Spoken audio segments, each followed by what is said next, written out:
Hello guys, வணக்கம் நண்பர்களே. நாம் இன்றைக்கி என்ன பார்க்க போகிறோம்னா ஏஆர்எம் இந்த படத்தோட மூவி தான் பார்க்க போகிறோம். இந்த படத்தை யார் நடிச்சிருக்காருன்னா நம்ம மின்னல் முரளி படத்தில் நடித்த டோவினோ தாமஸ் இவர் தான் வந்து நடிச்சிருக்காரு. இந்த படத்தில் 3 கேரக்டரில் 3 ஜென்மமாக வந்து நடிச்சிருக்காரு. அந்த படத்தோட ரிவ்யூ தான் பார்க்க போகிறோம். அதுக்கு முன்னாடி நீங்கள் நம்ம சேனல் புதுசுனா மறக்காம நம்ம சேனலில் சப்ஸ்கிரைப் பண்ணுங்கள், லைக் பண்ணுங்கள், ஷேர் பண்ணுங்கள். வாங்க இந்த படத்தோட கதைக்குள்ளே போகலாம். இந்த படத்தோட கதை என்னென்னா, முதல்ல வந்து ஒரு பெரிய பழங்காலத்து ஆளுங்கள்லாம் வந்து காமிப்பாங்க. காமிச்சவொடனே அங்கே வந்து ஒரு பெரிய மன்னர் ஒருத்தர் இருப்பார். அந்த மன்னர் வந்து எல்லாத்தையுமே வந்து நல்ல விதமாக பார்த்துக்கிட்டு இருக்கல, அவரை வந்து எதிர்க்கிற அளவுக்கு ஒரு கூட்டமே வரும். இதை வந்து என்ன பண்ணுறதுன்னு தெரியாமல் முழிச்சிக்கிட்டு இருக்கல, அந்த டைம் வந்து டொவினோ தாமஸ் இருக்கார்ல, அவர் வந்து அந்த காலத்தில் உள்ள ஒரு மனுஷனாக இருப்பார். அவங்கள வந்து நியமிச்சிருப்பாங்க, நீ தான் வந்து காப்பாற்றணும் அப்படின்ட்டு. சரின்னு சொல்லிட்டு இவர் என்ன பண்ணுவார்னா, இருக்கிற எல்லா மக்கள் எப்படின்னா காப்பாற்றிட்டு அங்கே இல்லை எல்லாத்தையும் வந்து அடித்து எல்லாத்தையும் வந்து கொண்டுவார். கொன்னவொடனே கடைசியில் மன்னர் கேட்பார், உனக்கு என்னப்பா பரிசு வேணும் அப்படின்னு கேட்பார். என்ன பரிசு வேணும்னா, அந்த காலத்தில் வந்து ஒரு வானத்திலிருந்து ஒரு எரி நட்சத்திரம் வந்து விழுந்திருக்கும்.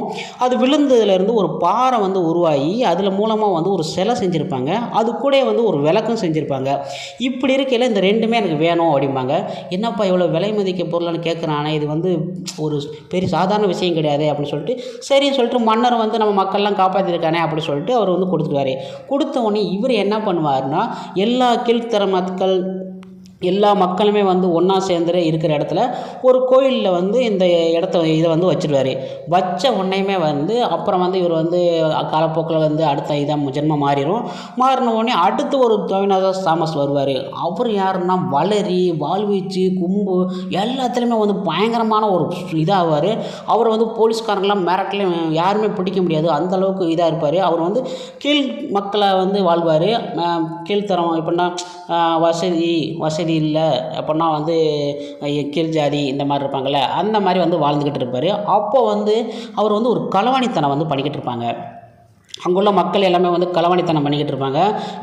இவர் வந்து எவ்வளோ பெரிய எந்த இடத்துலலாம் வந்து போனாலும் அசால்ட்டாக வந்து திருடிட்டு வந்துடுவார். அந்தளவுக்கு ஒரு ஃபேமஸானவர்.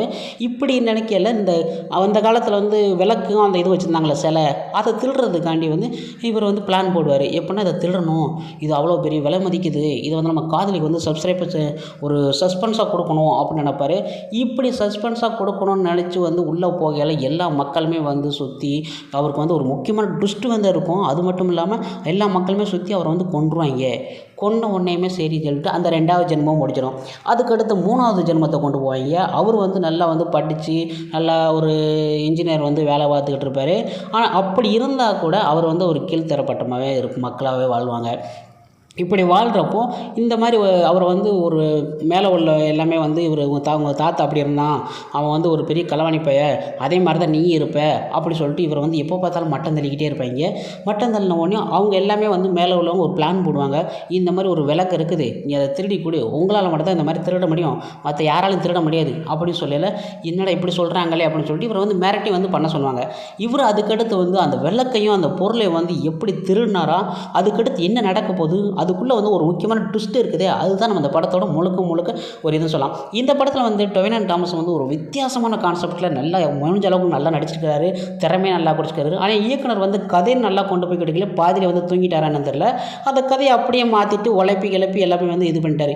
இந்த கதையை வந்து நல்ல விதமாக ஒரு டிஃப்ரெண்ட்டாக எடுத்திருந்தால் அந்த படம் வந்து வேறு லெவலுக்கு பாகுபலி இந்த மாதிரி படத்துக்கு மிஞ்சி வந்து அந்த அளவுக்கு வந்து படம் வந்து ஓடி இருக்கும்.